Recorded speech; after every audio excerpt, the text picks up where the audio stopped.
Lisa Carter stood in the center of the massive chamber, surrounded by hundreds of alien beings from across the galaxy. The air hummed with strange sounds as different species talked in their own languages. Some clicked, some buzzed, some made low rumbling sounds that seemed to come from deep in their chests. The smell was odd too, a mix of different atmospheres that each species needed to breathe.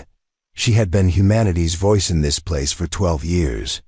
12 years of trying to make these aliens understand humans. 12 years of defending every choice her people made. Today, it would all end. The Galactic Council had made their decision about humans 3 days ago in private meetings. Lisa knew what was coming. The message from Earth had been clear. Accept whatever they decide with dignity. No fighting. No angry words. Just take it and leave quietly. The huge screen above the chamber showed the vote count. Lisa could see the numbers climbing against humanity.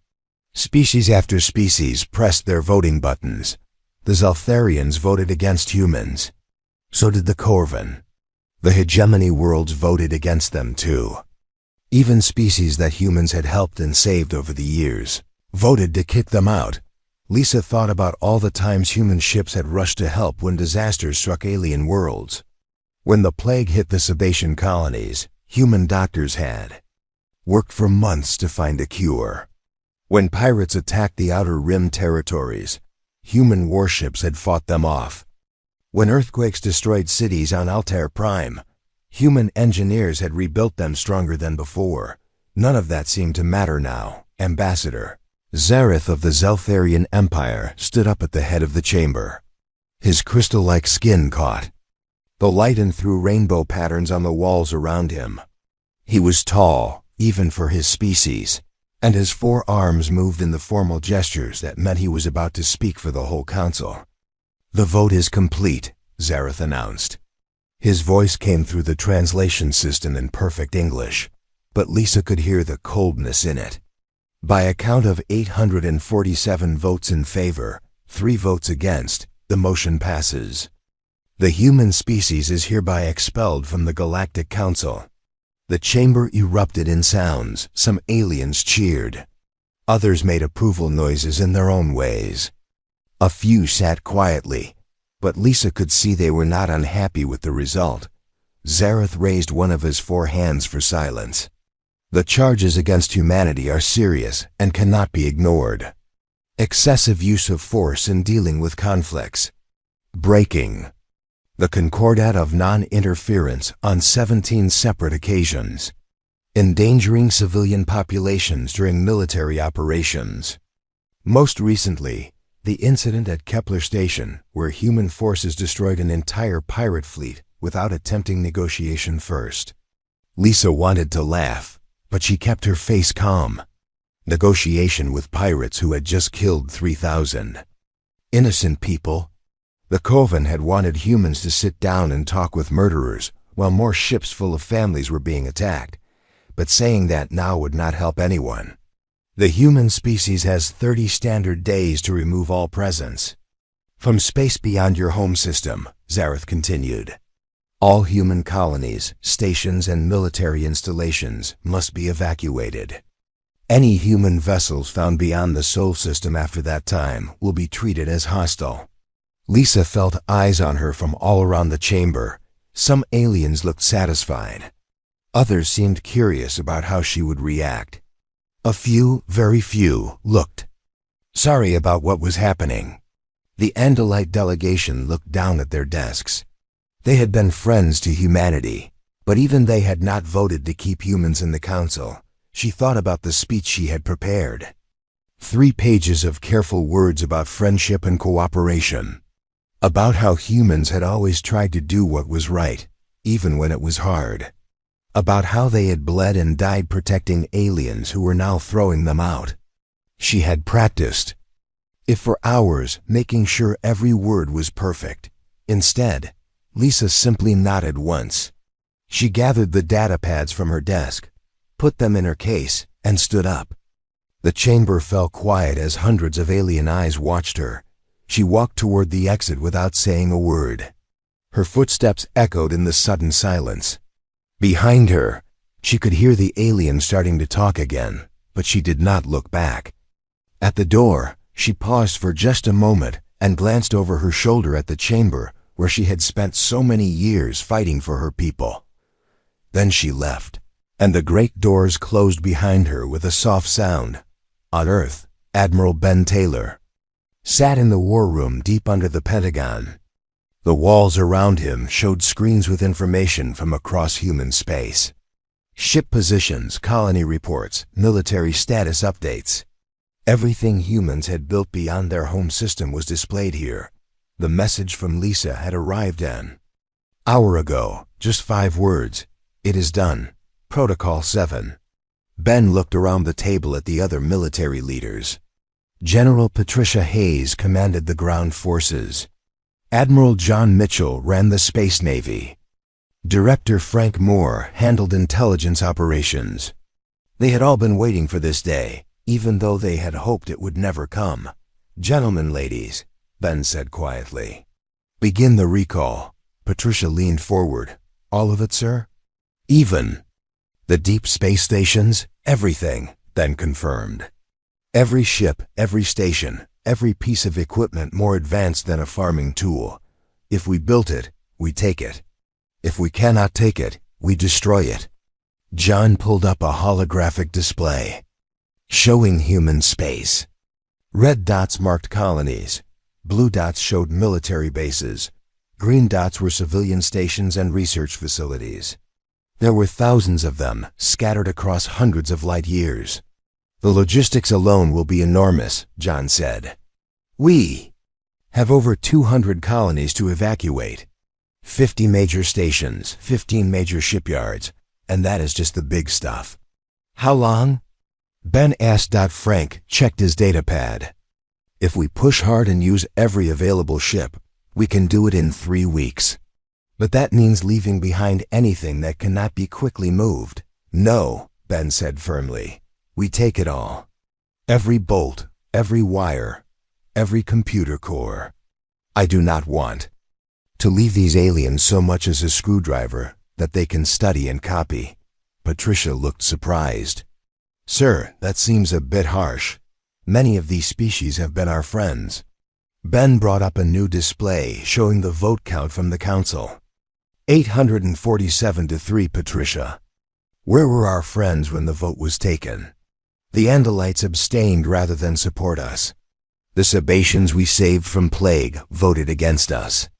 The Talaxians whose children we rescued from slavers could not be bothered to even show up for the vote." The room fell quiet as they all studied the numbers. "We gave them 2 centuries of protection," Ben continued. "We bled for them. We died for them. We shared our technology and our knowledge. And when it came time to stand with us, they threw us away because we fight too hard against their enemies." John nodded slowly.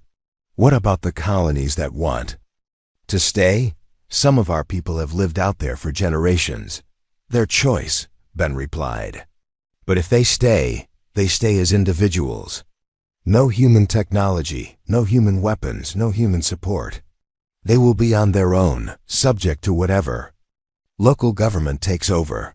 Frank brought up another screen.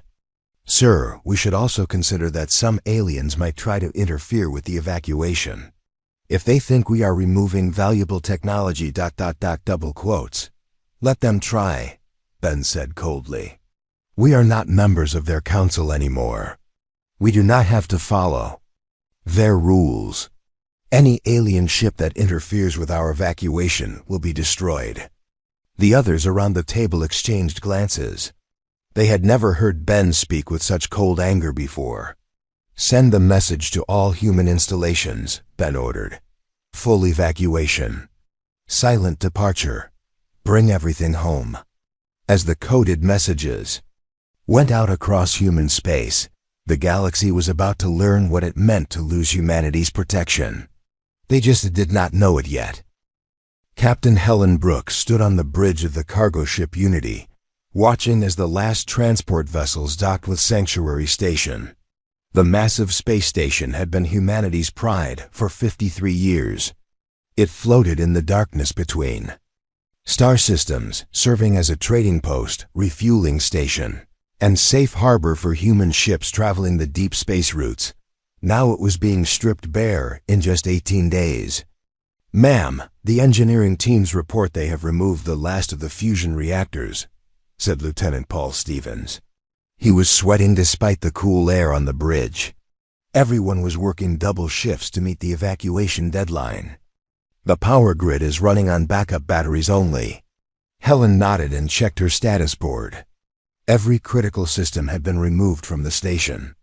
The advanced computers, the weapon systems, the shield generators, even the artificial gravity unit. What had taken decades to build was being taken apart in weeks. "What about the hydroponics bays?" she asked. "Gone, ma'am. Dr. Martinez took the last of the growing equipment this morning. Said he could not bear to leave the food production systems for aliens who voted us out." Through the viewports, Helen could see human ships of every size and type. Cargo haulers, passenger transports, military escorts, even converted mining vessels. Pressed into service. All of them loaded with people, equipment, and supplies heading back to Earth. A communication signal came through. Helen recognized the face on the screen as Captain Dave Wilson from the freighter New Hope. "Helen, we have a problem," Dave said. His usually calm expression was tight with stress. "The Altarians are demanding to board my ship. They say they want to inspect our cargo for safety violations." Helen felt her jaw clench. The Altarians had been circling human operations like vultures for days, waiting to claim whatever humans left behind. "What is your cargo, Dave?" "Medical supplies and research data from the hospital complex on level 7. Nothing dangerous, but some of the research is pretty advanced stuff." "Deny their request," Helen said firmly. "We are not subject to their authority anymore. If they try to board, consider it an act of piracy." Dave's eyes widened slightly. "Ma'am, are you sure? That could cause an incident." "Good," Helen replied. "Maybe they need to understand that we are not their subjects anymore." After closing the communication, Helen turned to her weapons officer. "Lieutenant Clark, are our defensive systems ready?" "Yes, ma'am. All weapon systems are charged and ready. We also have the destroyer Fearless standing by if things get ugly." Helen looked out at the alien ships that had been gathering around the station for the past week. Altarian cruisers, Corvan scouts, even some hegemony vessels. All of them waiting to pick over the bones of human civilization in this sector. "Let them come," she said quietly. 3,000 light years away, on the frontier world of New Montana, Sheriff Kate Wilson was dealing with her own problems. The planet had been settled by humans 47 years ago. Rolling grasslands clear. Rivers and wide open spaces that reminded the colonists of old Earth. 12,000 people had built good lives here, raising cattle and growing crops in the rich soil. Now they had to leave it all behind. Kate stood in her office, looking out the window at the main street of Riverside, the planet's only real town. Human families were loading their belongings into trucks and heading to the spaceport. Children cried as they said goodbye to pets they could not take with them. Adults tried to comfort each other while their own hearts were breaking. "Sheriff, we have visitors," said Deputy Ryan Clark. He pointed out the window at a group of insect-like aliens walking down the main street. Corvan, judging by their 6 legs and compound eyes. There were 5 of them, all wearing what looked like official uniforms. Kate had been expecting this. The Corvan Empire controlled the space around New Montana.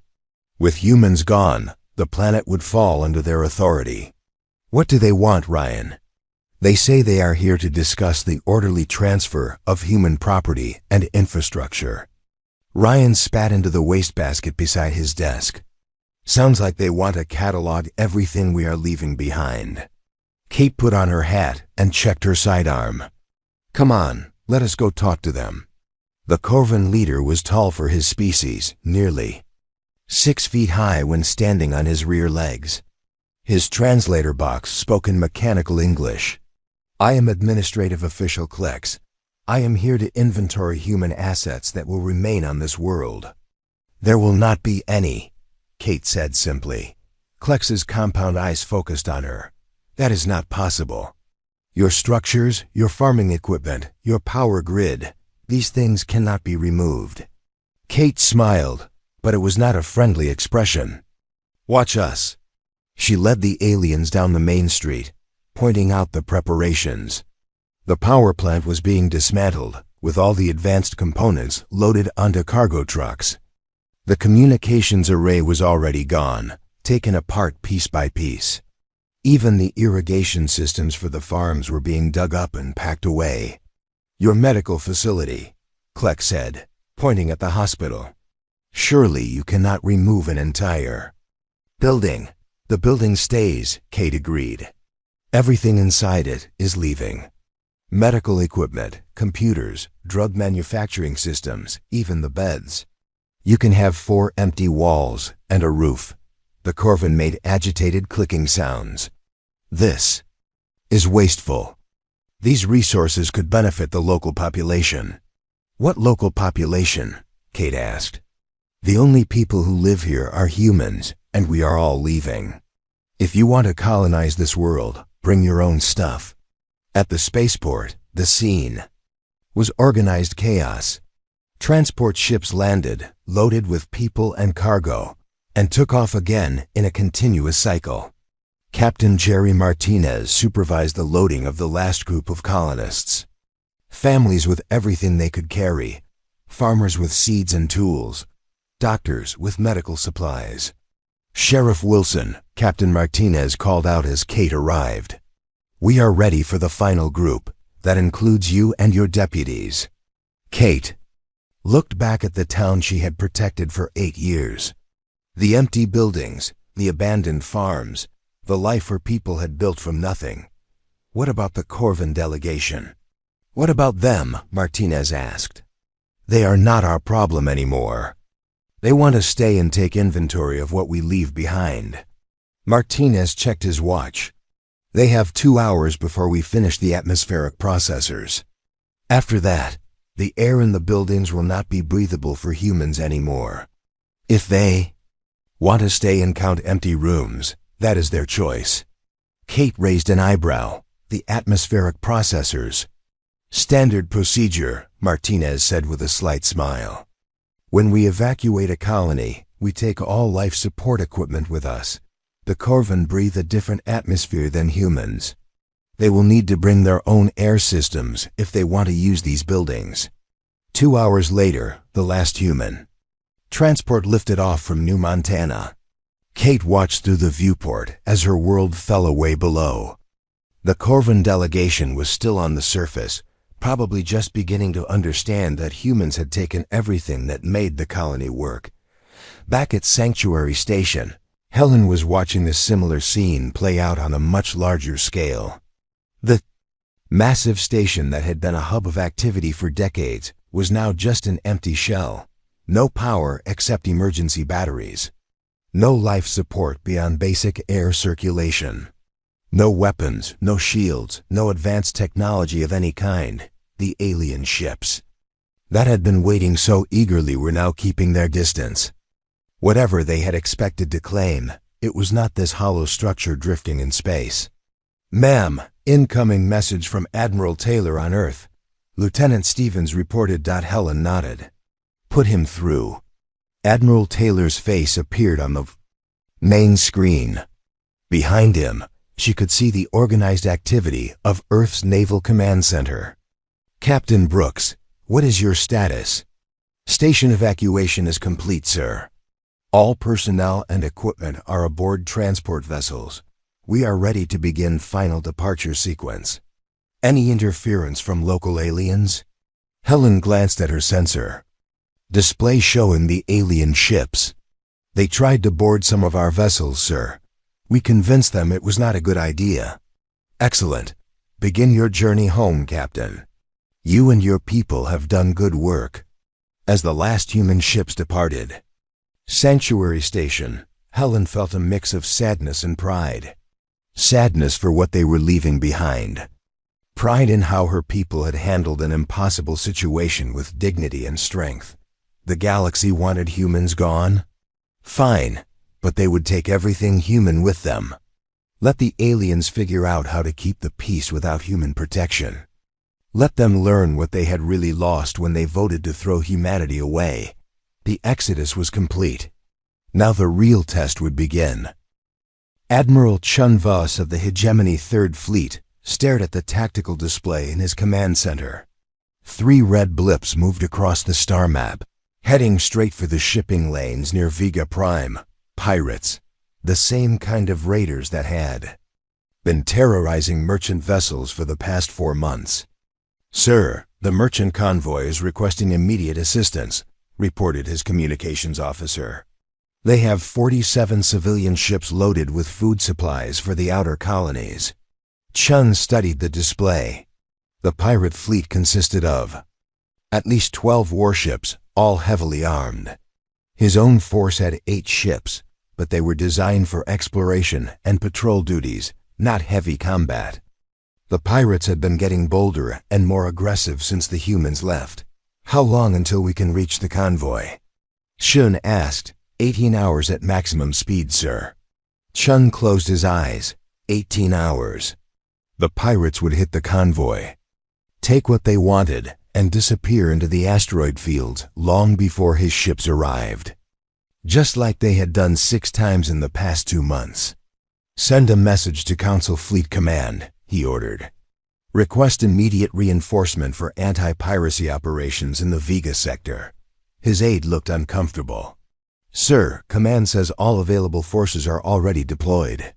The nearest fleet with heavy combat ships is stationed at the Corvan border dispute. For 57 years, human patrol fleets had kept these shipping routes safe." Chun remembered complaining to the Council about human excessive force when dealing with pirates. The humans had a simple policy: shoot first, ask questions later. At the time, it had seemed unnecessarily violent. Now Chun understood why humans never bothered with warnings or negotiations. Pirates did not surrender. They did not follow rules. They killed innocent people for profit, and the only language they understood was superior firepower. "Send the convoy a message," Chun said quietly. "Tell them to scatter and run. We cannot reach them in time." 3 star systems away, Governor Malik Torres of the Sebastian colony on Centauri 7 was facing his own crisis. The planet's defense grid was flashing red warnings across every screen in the command center. Ships had appeared at the edge of the system, ships belonging to the Crimson Syndicate. "How many vessels, Commander Blake?" Torres asked. 23 ships, sir, all armed. They are broadcasting demands for tribute payments and access to our labor force." Torres felt his stomach drop. The Crimson Syndicate were slavers. For generations, they had raided frontier worlds, taking people to sell in the illegal markets on the Outer Rim. Human fleets had spent decades hunting them down, destroying their bases and freeing their victims. With humans gone, the slavers were coming back. "What is the status of our defense systems?" Torres asked. Commander Blake looked at his instruments with frustration. "The orbital platforms are operational, but half the weapon systems are offline. The humans installed and maintained all the advanced targeting computers. Without their technical support, we cannot repair the damaged units." Torres walked to the large window overlooking the capital city. Below him, 2 million Sebastians went about their daily lives, unaware that slave ships were approaching their world. These were people who had voted to expel humans from the Galactic Council just 6 months ago. "Can we contact the Council fleet?" Torres asked. "I tried, sir. The nearest Council warships are dealing with the situation at Rigel. They estimate they can respond to our request in 3 weeks. 3 weeks. The slavers would land, take whoever they wanted, and be gone in 3 days." Torres had seen the reports from other worlds that had been hit. Thousands of people taken, Families destroyed, entire communities left broken. Sir, Commander Blake said quietly, there is one option. We could send a message directly to Earth. Request assistance from human forces. Torres was quiet for a long moment. His people had voted against humanity. They had supported the Council's decision to throw humans out. Now he was supposed to ask for their help? No, he said finally. We made our choice. We will handle this. Ourselves. But even as he said it, Torres wondered how they possibly could. On the Council homeworld, Councillor Prime Zarith was having the worst month of his long political career. His office was filled with reports of crisis after crisis spreading across the galaxy. Each day brought new disasters, new problems that seemed impossible to solve. The situation in the Outer Rim continues to deteriorate, reported his aide, Kellic. The young Andalite looked exhausted. He had been working 18-hour days trying to coordinate responses to the growing chaos. Pirate activity has increased by 300%. Slave raids are up 400%. Trade between systems has dropped by 60% because merchants are afraid to travel. Zareth looked at the holographic display showing the galaxy. Red zones marked areas of high pirate activity. Orange zones showed regions with active conflicts between member species. Yellow zones indicated areas with reduced council authority. There was very little green left on the map. What about our peacekeeping forces? Zareth asked. Stretched to the breaking point, sir. We have 47 active crisis situations and only 12 fleet groups to respond. Most of our ships are designed for patrol and inspection duties, not heavy combat operations. Zareth studied the reports on his desk. Border disputes that had been settled for decades were flaring up again. Species that had lived in peace were now arguing over territory and trade rights. Pirates who had been afraid to operate in council space were now conducting raids within sight of major trade routes. Perhaps, Kellic said carefully, we should consider reaching out to Earth. The humans have considerable military experience. With these types of situations, Zareth's forearms moved in an angry gesture. Absolutely not. We will not show weakness by crawling back to those violent primitives. They are the reason we have these problems in the first place. Kellic looked confused. Sir, how do you mean? The humans created a culture of violence in our galaxy, Zareth explained. Their aggressive response to every problem taught others that force was the answer to disputes. Now that they are gone, it will take time for peaceful solutions to take hold again. But even as he said it, Zareth wondered if he truly believed his own words. The reports on his desk told a different story. Without human intervention, the galaxy was not becoming more peaceful. It was becoming more dangerous.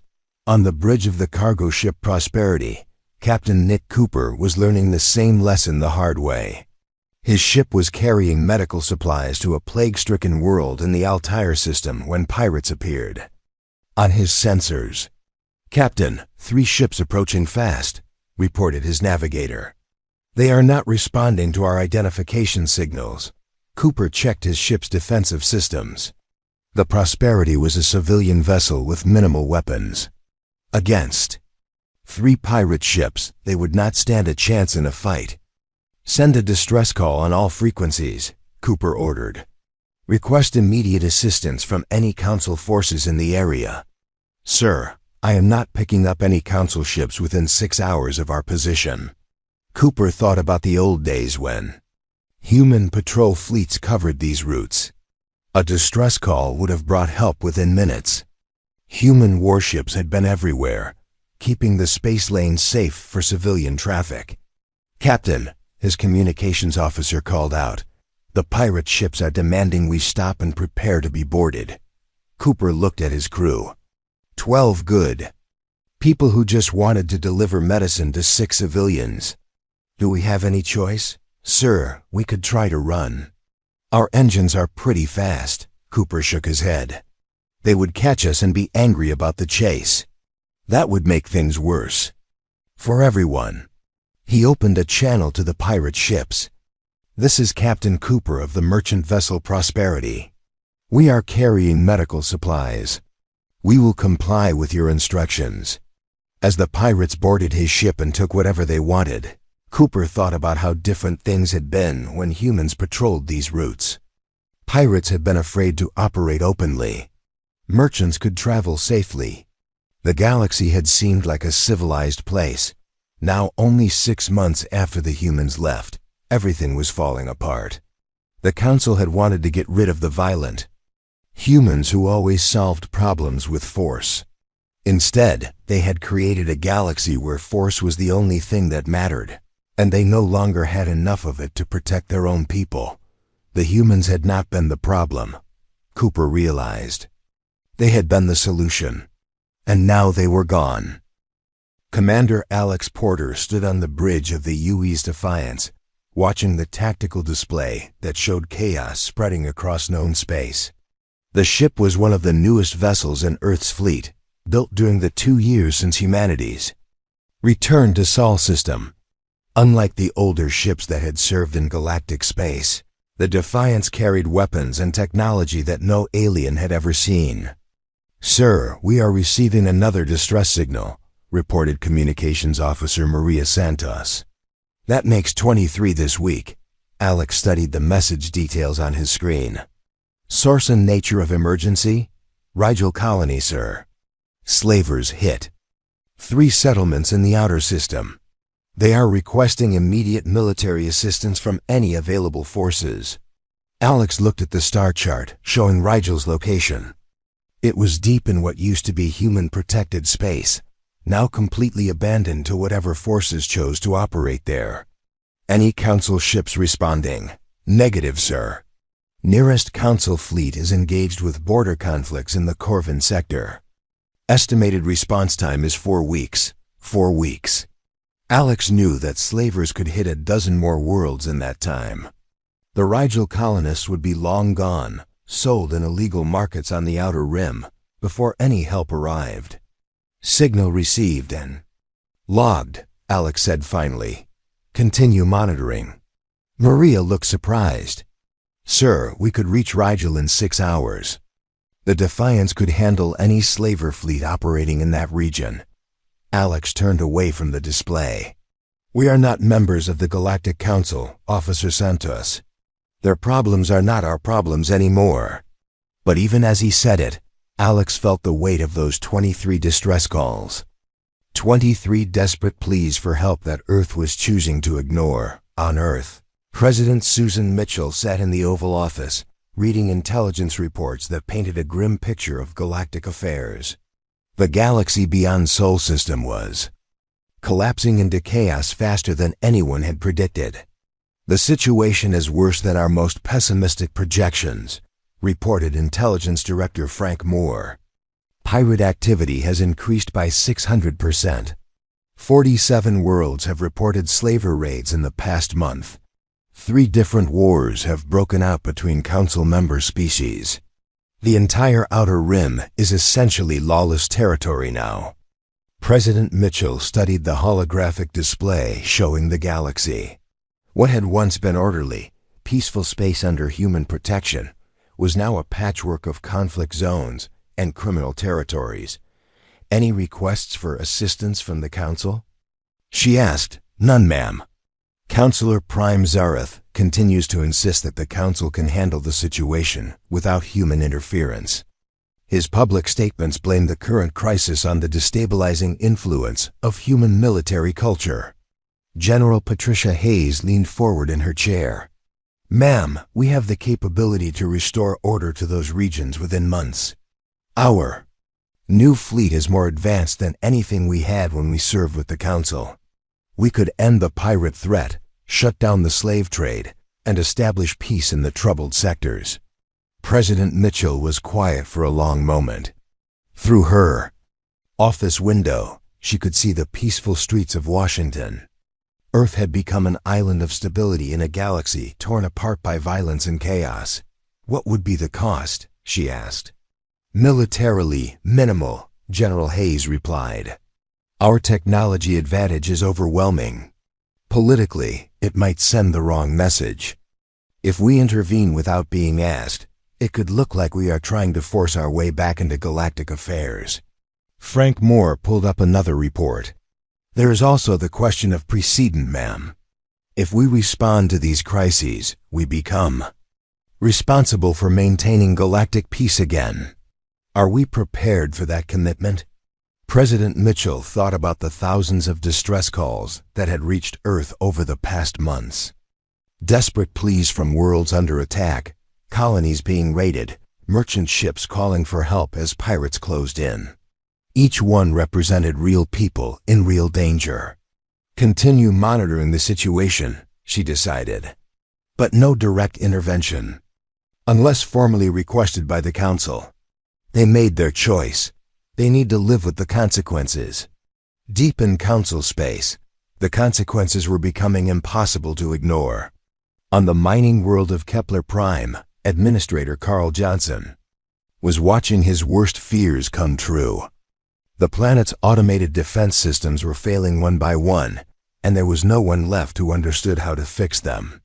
"Sir, the orbital platforms have lost primary power," reported Chief Engineer Lisa Park. "The fusion reactors are operating at 12% efficiency and dropping." Carl stared at the technical readouts that might as well have been written in an alien language. The humans who had designed and maintained these systems had taken all their knowledge with them when they left. What remained was advanced technology that no one else understood. "What about the instruction manuals?" Carl asked desperately. "We have them, sir, but they assume a level of technical knowledge that we simply do not possess." The humans never fully shared the theoretical foundations of their technology. "We know how to operate their systems, but not how to repair or modify them." Through his office window, Carl could see the mining facilities that had made Kepler Prime one of the richest worlds in the sector. The planet produced rare metals essential for advanced electronics throughout Council space. It was also completely defenseless. "Sir, incoming ships at the edge of the system," announced the sensor operator. "Configuration suggests pirate vessels." Carl felt his heart sink. 3 pirate fleets had already hit nearby mining worlds in the past month. The raiders were getting bolder, targeting more valuable facilities as they realized the Council could not protect them. "Send a priority distress call to Council Fleet Command," Carl ordered. "Sir, I have Fleet Command on the line. They say their nearest available force is the patrol group at Centauri. Estimated arrival time is 9 days. 9 days. The pirates would strip the planet bare and be gone in 3. Carl thought about the 18,000 workers and their families who lived on Kepler Prime, people who had trusted that the Council could protect them. Across the galaxy, similar scenes were playing out on hundreds of worlds. The Altarian trade Federation was losing 3 merchant ships per week to pirates. The Sebacean colonies were organizing refugee convoys as slavers swept through their outer systems. Border disputes that had been settled for decades were erupting into armed conflicts as species fought over resources and territory. In the Council chambers, Councilor Prime Zareth faced angry delegations from across the galaxy. Representatives demanded action, protection, solutions to problems that seemed to grow worse every day. "The hegemony has lost 47 merchant vessels in the past month," declared Ambassador Vix of the Talaxian Republic. "Our trade networks are collapsing. Worlds that depend on imported food are facing starvation. The Outer Rim colonies are being abandoned," added the Andalite representative. "Entire populations are fleeing to the core worlds because they cannot defend themselves against raiders." Zareth looked around the chamber at faces filled with fear and anger. These were the same beings who had cheered when humanity was expelled from the Council. Now they demanded that the Council solve problems that humans had prevented for centuries. "We are doing everything possible," Zareth insisted. "Our peacekeeping forces are deployed across all trouble zones. Additional ships are being commissioned for patrol duties. Your peacekeeping forces are not equipped for major combat operations, Ambassador Vix replied sharply. They are designed for diplomatic missions and minor disputes, not fleet battles with organized pirates. The Coven representative spoke up. Perhaps we should consider a military alliance with one of the major powers. The hegemony has substantial naval forces. The hegemony is dealing with their own piracy problems, Zareth replied. Besides, we cannot appear weak by asking for outside military assistance. We are weak, Ambassador Vix said bluntly. Our military doctrine was built around the assumption that humans would handle major security threats. Without them, we have no effective response to organized violence. Zareth felt the weight of truth in those words. For generations, the Council had focused on diplomacy, trade regulation, and peaceful dispute resolution. They had left military matters to the humans who seemed to enjoy fighting anyway. Now with humans gone, the Council faced threats they had no idea how to handle. We will not crawl back to the humans, Zareth said firmly. They created this culture of violence. We will find peaceful solutions. But even as he spoke, Zareth wondered if peaceful solutions existed for problems like pirate fleets and slave raids. The galaxy was learning a hard lesson about the difference between peace and the absence of war. Peace required strength to maintain it.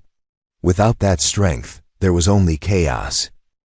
Ambassador Lisa Carter stood on the porch of her ranch house in Montana, watching the sunrise paint the mountains gold and orange.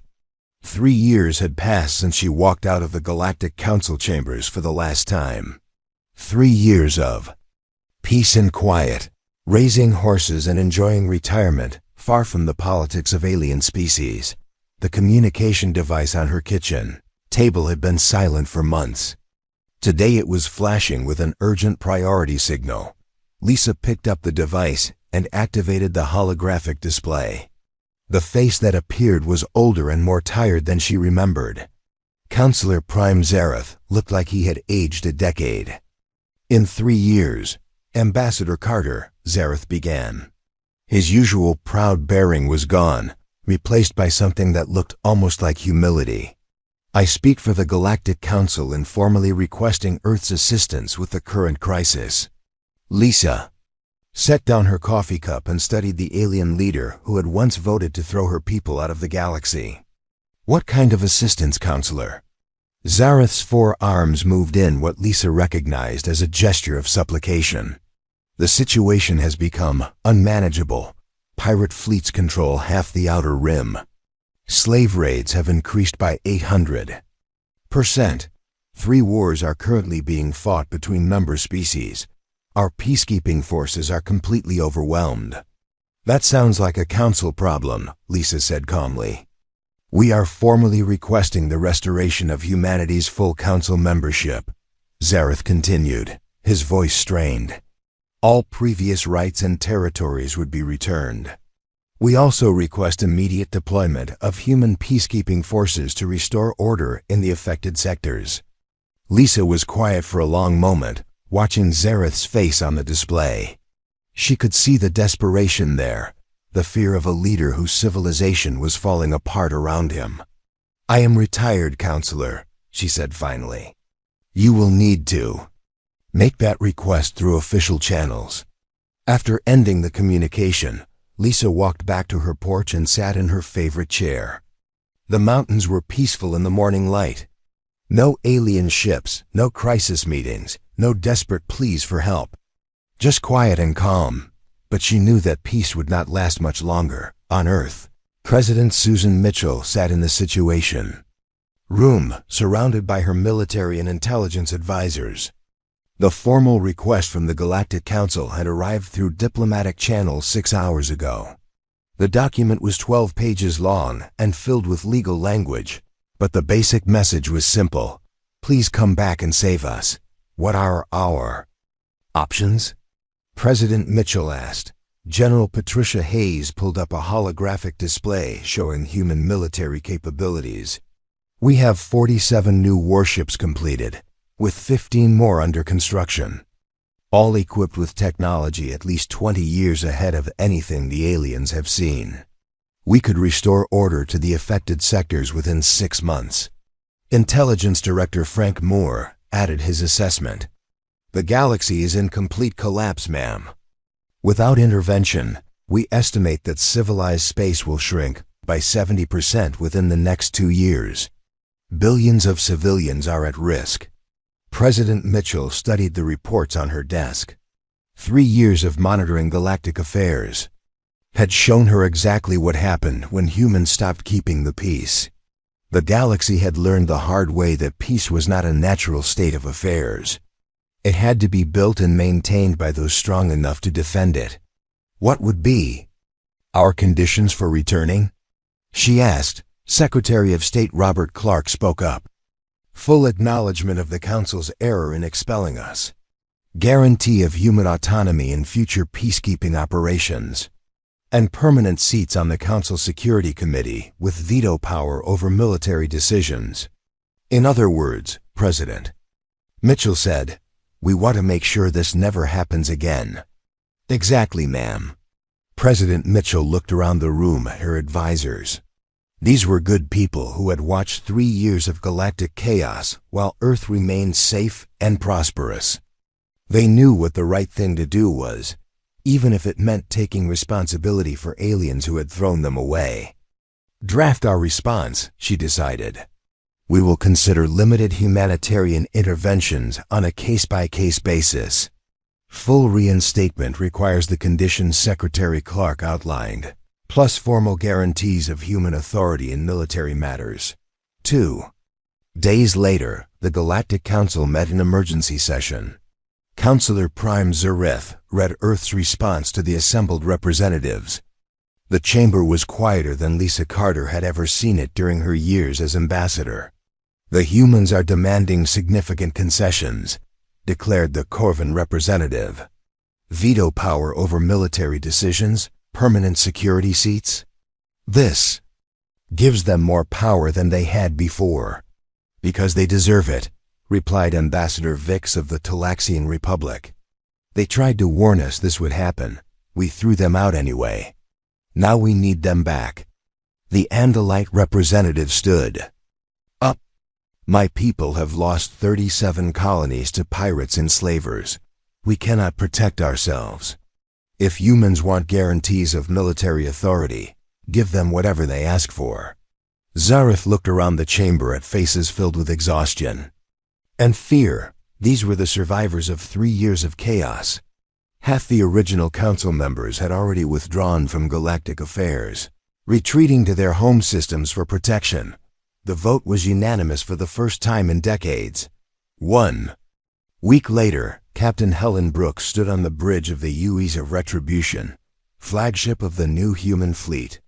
The massive warship was more advanced than anything Earth had built during their time with the Council. 3 years of isolation had allowed human technology to leap forward without alien oversight. Ma'am, we are receiving surrender signals from the pirate fleet, reported Lieutenant Paul Stevens. Helen looked at the tactical display showing 12 pirate ships dead in space, their weapons and engines destroyed by weapons they had never encountered before. The battle had lasted exactly 17 minutes. Any casualties on our side? Helen asked. None, ma'am. The pirates never got close enough to threaten our shields. Helen opened a communication channel to the disabled pirate ships. This is Captain Brooks of the United Earth Navy. You have 30 seconds to abandon your vessels before we destroy them. Any pirates found operating in this sector after today will be shot on sight. She watched as escape pods launched from the pirate ships. The raiders who had terrorized this region for 3 years were running like scared children. Human warships had returned to galactic space, and the criminals who had flourished during humanity's absence were learning what real military power looked like. Signal from Admiral Taylor, ma'am. Stevens reported. Helen accepted the communication. Admiral Ben Taylor appeared on her screen, speaking from the bridge of his own flagship. Helen, how did the pirates respond to our return? About as expected, sir. 12 ships surrendered without a real fight. Word is spreading that humans are back. Good, we have similar reports from all sectors. Pirate activity has dropped by 90% in areas where our ships have been sighted. Helen smiled grimly. It seems they remember us, sir. Indeed they do. Proceed to the Rigel system. There are slave camps there that need liberating. As the human fleet moved through space that had been lawless for 3 years, word of their return spread faster than their ships could travel. Pirates, who had grown bold during humanity's absence, suddenly remembered why they had been afraid before. Slavers who had operated openly began retreating to the deep rim territories. Even the wars between council species began to quiet down as the combatants realized that human peacekeepers were coming. The galaxy was learning that civilization was not maintained by good intentions or diplomatic agreements. It was maintained by those willing and able to fight for it. The Galactic Council had thrown away their guardians and paid the price in blood and chaos. Now the guardians had returned, stronger than ever. They came not for gratitude or recognition, but because someone had to stand between the darkness and the light. After all, that was what humans did. The silence was over. The galaxy would never forget again.